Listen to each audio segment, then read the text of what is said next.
Welcome to the Winning in Business podcast. I'm your host, Kelly Rissy, and I love talking to business professionals, leaders, and entrepreneurs who are winning in business. Are you ready to reach your next level of success? If so, join us on the Winning in Business podcast as I interview entrepreneurs, business professionals, and leaders who share how they've risen to success. Before we begin, go ahead, hit subscribe and the notification button so you'll be notified each time a new episode is released. Plug in and settle in. You're about to be inspired to rise up to your next level of success. Welcome back to another episode of Winning in Business. This is your host, Kelly Rissy, and I'm super excited today to be here with my guest, Marianne Biangardi. And she is a business development and client service leader for Schmersahl Treloar. So Marianne, welcome. Hi, thank you for having me, Kelly. Yes, let me tell y'all a little bit about Marianne. So she studied fine arts and graphic design abroad at SACI International, and graduating from Fontbonne University with a BFA, Marianne began her career working for a public accounting firm. We're going to hear more about that. And a few years in, she made a leap from administration into marketing and practice development area of the firm. Her main roles are in brand visibility, lead generation, client relations, as well as recruiting and talent acquisition for the firm. Her clients and connections are predominantly in the manufacturing, distribution, construction, and nonprofit industries. She has a gift and passion for connecting people and was recently nominated as one of the top 100 people to know to succeed in business. So I feel very glad that I know her, and as an audience, you are getting to know her also. So that is awesome. And Marianne is a member of all kinds of organizations and associations. So we know that she loves being out and about and connected to the community. She has a passion for helping others and goes out of her way to do so when she can. Her talents include building strategic partnerships and maintaining client relationships. She's a mom of 3 kids and 3 furry kids, and she loves spending time with her friends and family, fitness, walking, and listening to podcasts. And currently, she spends a lot of time driving her kids around to sporting events and activities. That is the phase of life she is in right now. And near and dear to my heart, she is also a St. Louis Blues hockey fan and a Kansas City Chiefs football fan. So Marianne, super excited to dive into everything that you're going to share today so that you can impart some wisdom on our guest today, just about how you're winning in business. Oh, thank you, Kelly.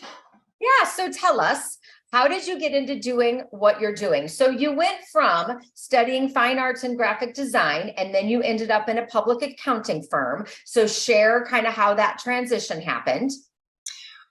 Right. So that's an interesting story. So I've always just kind of done what I wanted to do and things fall into place. So I decided to get a degree in fine arts and be the best artist I could be. And then when I graduated, I was thinking, what am I actually going to do with this? So I actually went back later and got a master's in psychology just to do organizational business, more like HR. But actually, I found when I graduated, at the time I was 22, and back in like the 90s, you had to get off of your parents' insurance. So my parents were every day asking, what are you going to do for work? You have to do something, you have to move off for insurance. So I actually took a temp job. So the temp job was at an accounting firm, and I was pretty hesitant at first, thinking, I'm not sure I'm going to like this. Accounting, I'm not sure how fun that is, being a college student, but it was amazing. And everybody was so nice, and I felt really welcome.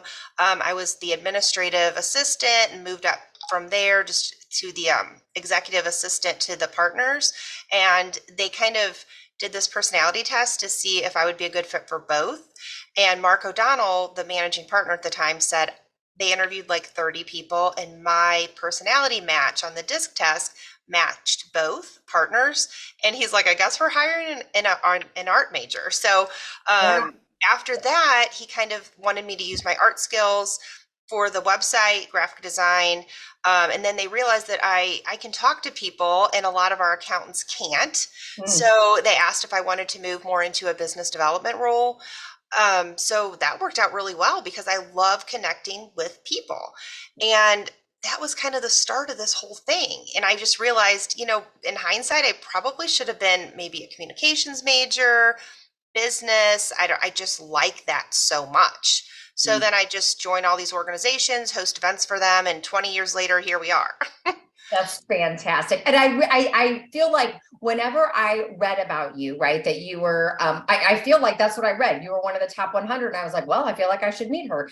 And something that drew me to you was actually that you also had a fine arts background, because I have one as well, right? And now I own my own business, and my path has been like, nothing straight line about it and all over the place. And I would not trade that for the world, of having my fine arts background. You know what I mean? Even though I'm not doing much with it now, still loved every part about having it and going through that experience. Absolutely. And then it makes you more creative as well. So I feel like even when I'm planning events, I have more of an eye for detail, or how the poster should look, or how the website should be, or the social media. It's all kind of comes together.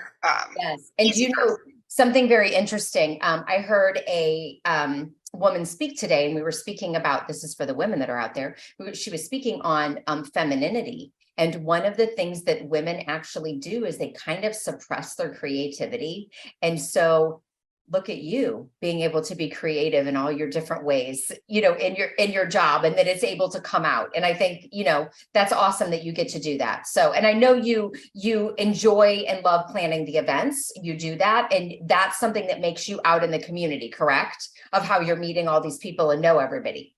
Correct. So the way that I was taught, and it's kind of a lot coming down from the leadership at our firm, Mark O'Donnell, well, I do have to say he had his own firm for 10 years. Then he merged in when the other partner retired. So now we're with Jim Schmersahl Treloar. So Mark O'Donnell and then Jim Schmersahl are very big on relationships, community building, and that's how we get in front of the people that we want to serve. So our target niche markets are manufacturing, construction, and nonprofits. We have 7 partners, and everybody kind of has a different niche. That's why it's kind of spread out. We do some real estate as well. So everybody kind of has their own group that they work on. So we join associations. So I'm in like construction organizations, manufacturing organizations, and then we also want to help and educate, provide business owner topics that will educate them. Look, leaders at the top, it's kind of lonely up there. Yeah. I mean, they have peer groups, they can go to CEO roundtables, but sometimes they just want to meet a whole room full of owners, and we can provide a service for them. We have topics on cybercrime or succession planning. The next one is on like culture, workplace culture, talent acquisition and retention. And I don't know, it's just really cool for them to come and all be in one group. And then those are the kind of events that I'll plan. So we'll do them at View 17, and I have to do all the media, all the marketing, all the post or the digital signs, the event links, organize the speakers. And then we also host our own networking events every 6 weeks at Rosalita's. We have different partners for that. So just between all of these different events, the ones that I'm in, and then of course I get pulled into committees. So it's just something that I like to do because I like to talk to people. I like to work together as a team, find out solutions. It just works really well. And that's how I meet all the people. I have to ask, because there are other people out there that I know about the disc. Can I ask what you are on the disc? Oh gosh, now that's a good question because I'm not actually sure. I know I'm an influencer. You're an I. Yeah, I'm definitely an I. It's been like 20 years since I took it. I don't know. Yeah, I'm sure you're an I. Yes, 100%. Yeah, I wonder if you're like an I more to the D side or an I like that's. I'm not really to the D side. What's the opposite? No? I'm not really super dominant. That's why people. So then the other one is that you would be C would be the conscientious, right? Like the analyst, the numbers, No, not so much with the numbers. There must be another one.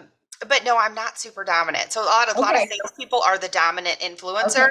I'm not on the heavy dominant side, so I'm not Okay. sure, but Okay, that's maybe why you're just that straight up high I then. yeah, probably a Yeah, high. okay.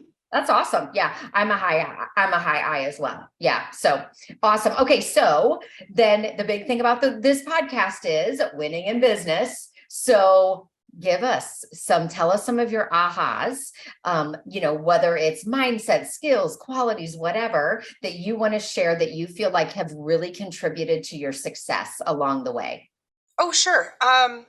So I don't know, I feel like there's so many things that I've learned just over the last 20 years, and I'm like at the midpoint in my career, but I feel like it's just extremely important to have a personal network, a Mhm. personal board of those you trust and those people that you rely on. And I used to feel really guilty. I'd meet people every day, 10 people a day. I don't know how many people they say an average person meets like 3 new people a day. I'm like, I probably meet 100 new people a day. But I felt compelled to try to keep up with all of them.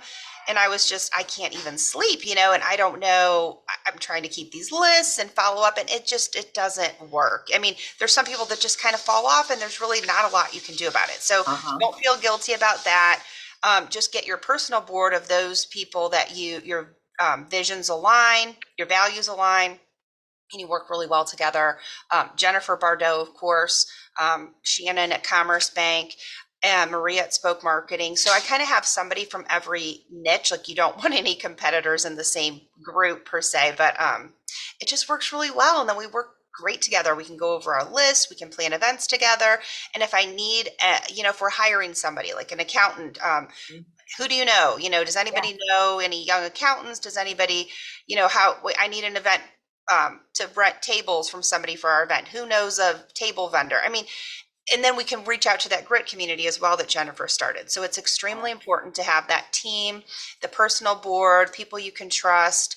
And then when you're building relationships and networking in a new venue, take a buddy with you because I'm fine on my own. I can go into a room and talk to people, but it's so much better to bring someone, especially I've actually now I've been bringing a couple of my clients because when when I can go up and meet someone new and they ask I never sell accounting, but if they ask and have an accounting question, I bring somebody with me and they're like, oh yeah, Marianne's great, and Mark and Nathan at her office saved us a bunch on our tax return. And I, I just think that it's great because they can say nice things about you. So that's another tip. I'm trying to think what else I do. Oh, like the follow-ups. I think that's so important Oh, as well. yeah. And it's something that I was not good at for a very long time, or it was very sporadic. Now I'm trying to keep better track of it. After I have a meeting with someone, try to put their card, like immediately connect on LinkedIn. That's huge.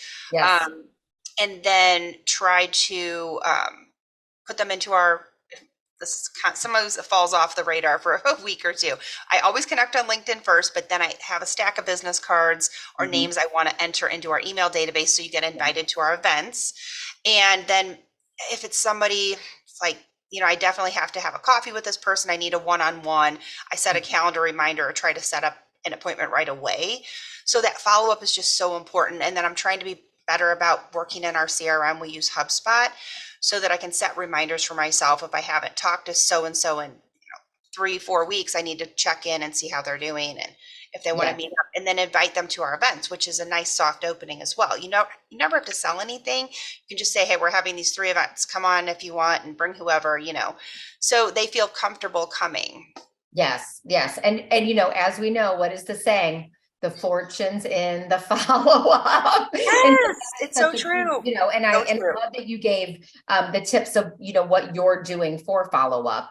And, Yeah. same thing, totally agree, right? Like LinkedIn, huge. And use your CRM, whatever that is to get in, and then set reminders. Love that. Great. Okay. And I Super. also I also think it's really important to have a mentor.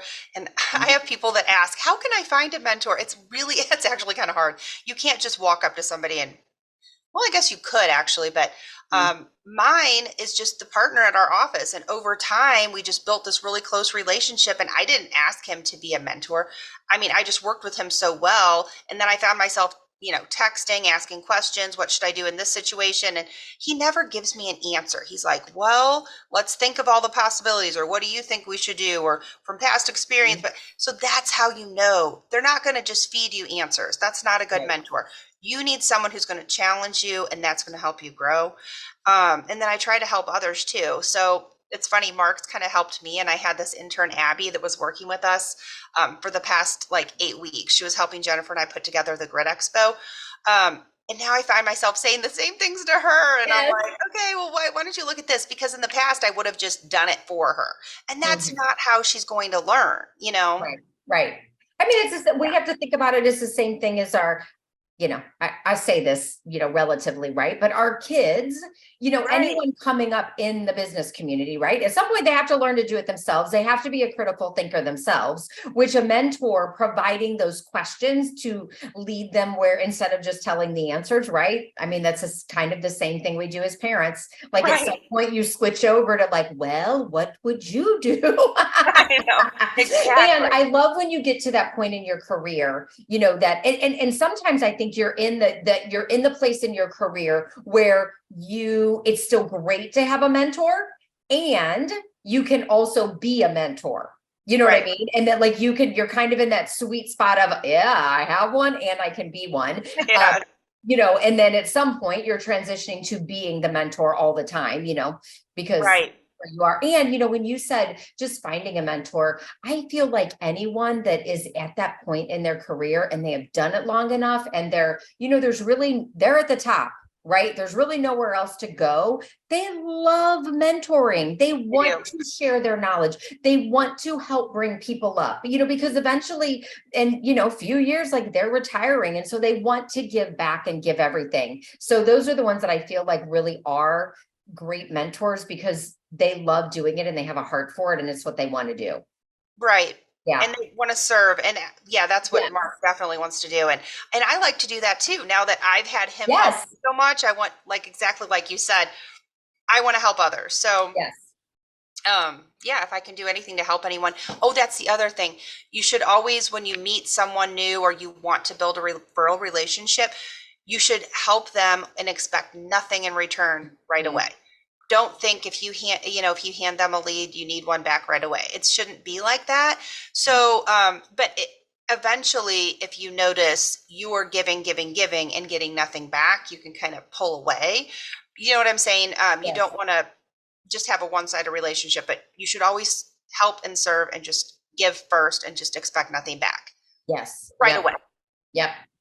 And I even think sometimes, we're in two completely different industries, right? But sometimes I even think if I am giving and giving and giving to one person, sometimes someone else is giving and it doesn't always have to be reciprocal from the same person. Sometimes it's coming in or going out from different people. Does that make sense? But I feel like the energy of it is what makes the world go round. You are so right, Kelly, because I didn't think about that. It doesn't, as long as you're all getting help from someone, it's just a bit network. Yes. Right. And I feel like for me, if there is someone that, is can provide speaking opportunities for me, let's say, and I can't do much for them, right? You darn well better believe, can I take you to lunch? Can I, what can I do? I may not be able to provide you a client, but who else do you need to know that I might be able to do? Or can I at least buy you a lunch? You know what I mean? Anything, anything like that, because sometimes it's hard that way. So, okay. So for you, I always like to talk about what challenges do you face as a professional woman, you have kids, what challenges do you still feel like you're facing right now?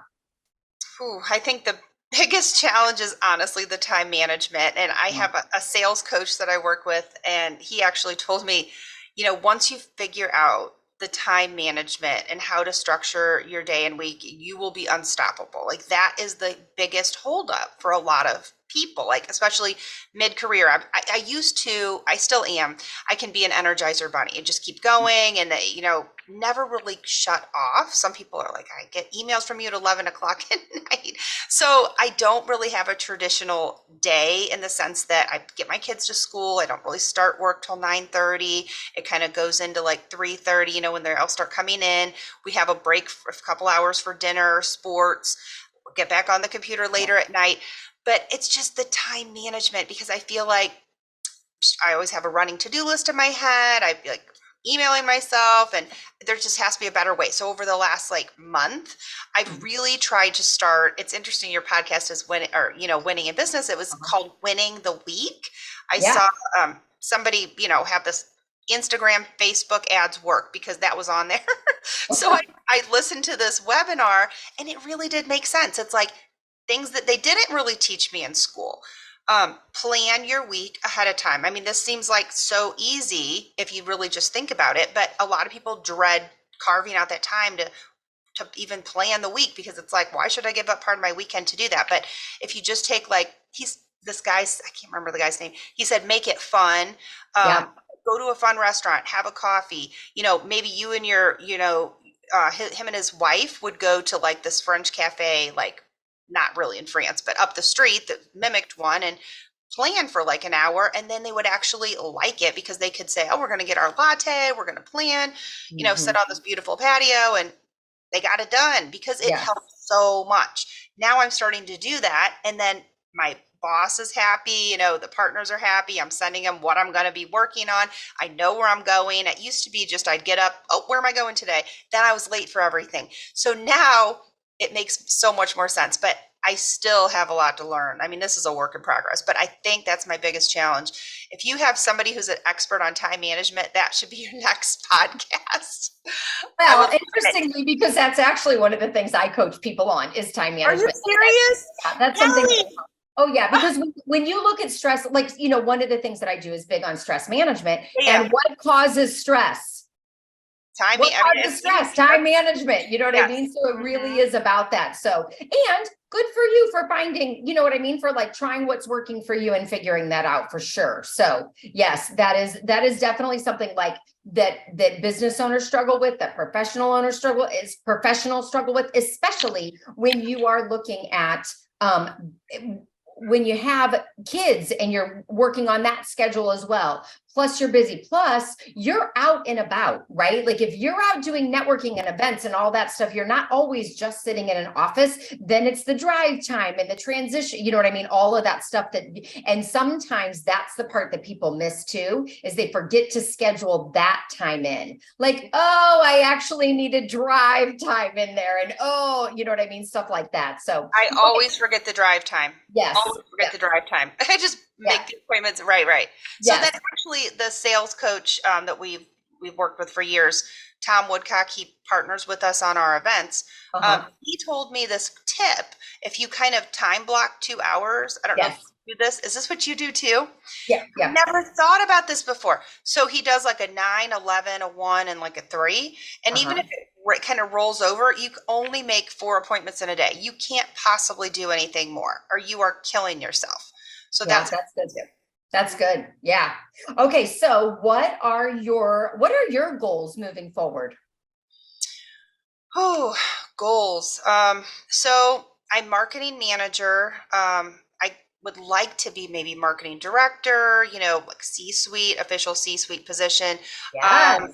I have an intern now. I'd like to have a couple of more, maybe a full-time. I just need more help. The bottom line is I'm almost at the end, the stretch of what I can do. I'm at capacity without assistance. And I didn't realize that, I used to take everything on myself. This is a huge issue. I don't like to give up anything, it's hard for me but if it's something I could teach somebody, train them to do quickly, I don't have to spin my wheels on it. And they would enjoy it. There's some things I don't like to do, but I just, it's this control thing, but I'm more than happy to give up. Yeah. Just so I can focus on the other things. I do want to join more associations, and the only way I can do that is if I have more people on my team. feel like that. And I feel like that will be the best thing for you to get to, not to get there, but to be a Right. successful C-suite. You gotta delegate, right? You have to Definitely. delegate. And what you just said is you need people to delegate to, right? So Right. it's part of finding more too. Yeah. Right. Well, good luck in that Yeah, endeavor. Jennifer and I didn't realize it, and we were planning this expo, and Abby was a huge help to us, and we thought she sped us up. Yeah. She helped us so much. We Mhm. could just feed her things with minimal direction because she Yeah. was so good at listening to us just spout out ideas, and she could take them and run with it. That's the kind of person that's extremely successful, and that's the kind of person like Jennifer and I had in Abby, and it was fantastic because it would have taken us a year to do this Yeah. by ourselves. Right. She helped us do it in like 4 months because we could Yes. offload all those tasks. Yeah. That's fabulous. So now that she went back to school, I'm like, I need somebody else. I need another intern. Yeah. And you know what, that's all about making connections with we have so many great universities around here, and they need internships. You know what I mean? Right. And okay, so what is an accomplishment that you're really proud of that you'd like to share? What do you want? Like, this is the time to just I know women don't like to brag on themselves, but brag on yourself for a minute. Well, I really am proud of myself for getting that top 100 people to know in St. Louis. I mean, that was just like the epitome of success to me at that time, like 2 or 3 years ago. And I'm like, this is so cool. I just feel so fortunate to be nominated, and just this is what I like to help people. I like to connect with people, so it just made sense, like naturally for that to happen. And I don't know, I was just really proud of it because I don't think anybody at our firm had gotten it since maybe Julie Treloar, like 10 years ago or so. So it was kind of an accomplishment internally as well. So I was more visible within the firm, and everybody was really excited about it. So Yes, that's fabulous. And are you an author? I am in the Grit book. Yes, So the first one, because Owning you Your did Grit. not say anything about that in your bio. And I was like, I am pretty sure you're an author in one of the books. So, Oh gosh, you know what? I should have actually put that in there. yeah, well, now's the time to just share about it for a second. Go ahead. Well, so I'm sure you know about this, Kelly, but your readers might not. So my referral friend Jennifer Bardot, she had this idea during COVID. She had noticed that there was a lot of women staying home with the kids, and that they had lost their jobs and they hadn't returned to the workplace. There was a study in Forbes, like, we have the same amount of women now in leadership that we had in the 1980s. So the numbers are decreasing. So that upset her. So she wanted to help all the women that she knew in her network to succeed and elevate themselves and talk about their success in business. So she decided that she was going to do this anthology. And it was called Owning Your Grit. And I didn't understand what we were doing at first. And I thought she talked about this book, and I thought we were gonna like in a book club or something, and then I realized that we're not reading the book, we're writing this book, and I'm like, oh my God, what are we doing? So this is so cool because I always wanted to be an author, and this kind of gave me a small way to get, just kind of like, what does Kathy Davis says, like dip your toes in the publishing pond versus having to write an entire book yourself.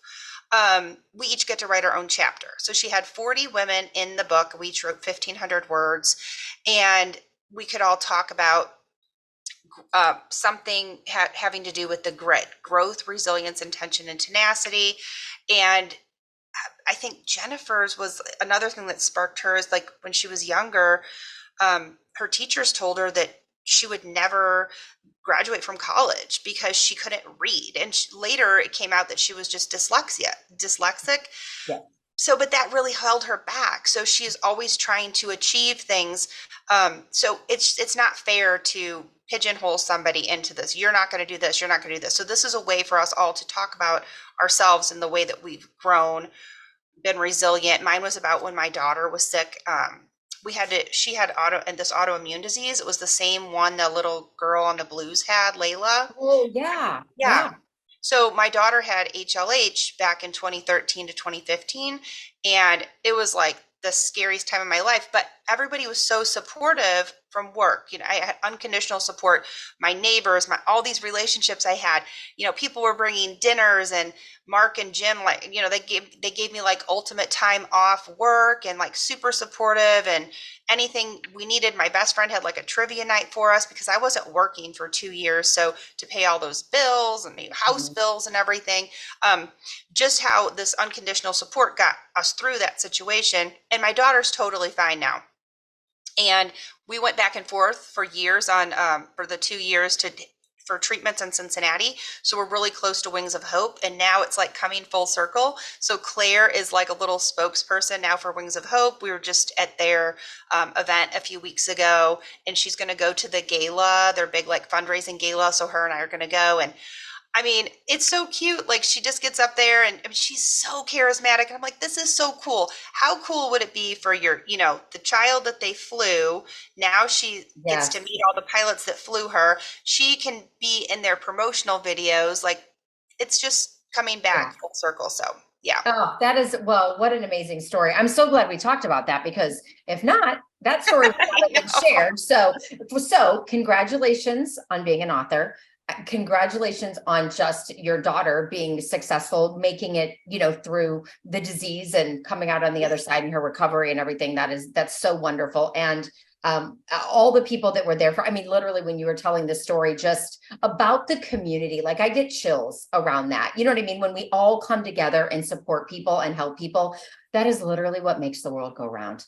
It is. It really is. Love more, just love more. If we could all just love more, spread more joy, love more, well, it'll be a much better place. Okay. So where can listeners follow you? Is LinkedIn the best place to follow you? Yes, I would say LinkedIn. I am on Facebook and Instagram, but I'm mostly on LinkedIn for business. Perfect. Yeah. Okay. So we'll do that. And I will, I'll put that in the show notes so that people have that link for you. And I appreciate you just spending time with me today and sharing, just some tips that have made you successful. And it has been a joy. And I know that I will see you out and about probably very soon. And for those of you that will be out and about with me, I will make sure I get to introduce you to Marianne at some point. Those of you that are in other states, y'all need to come visit St. Louis. That's all I'm going to say. So anyway, yes, exactly. So to my listeners out there, I want to thank you for listening. Be sure to subscribe to the channel so you make sure that you know when every episode is being released, and share this with someone that you know could use to hear this podcast. And I will see you next week with another guest. And rise up and live. Thank you for being a part of the Winning in Business podcast. If you've enjoyed this episode and want to rise up to your next level of success, but are worried about increased stress, time for work and yourself and your family, not to mention being exhausted, I'd like to invite you to a complimentary strategy call where I'll show you how you can do it all. I'll help you reclaim time, keep your sanity, handle the chaos with ease, and move to the next level of success that you deserve and desire. I hope you found value in listening today. Please always leave your comments, feedback, or questions. We check them all. I want you to continue winning in business and reach your next level of success. See you next time.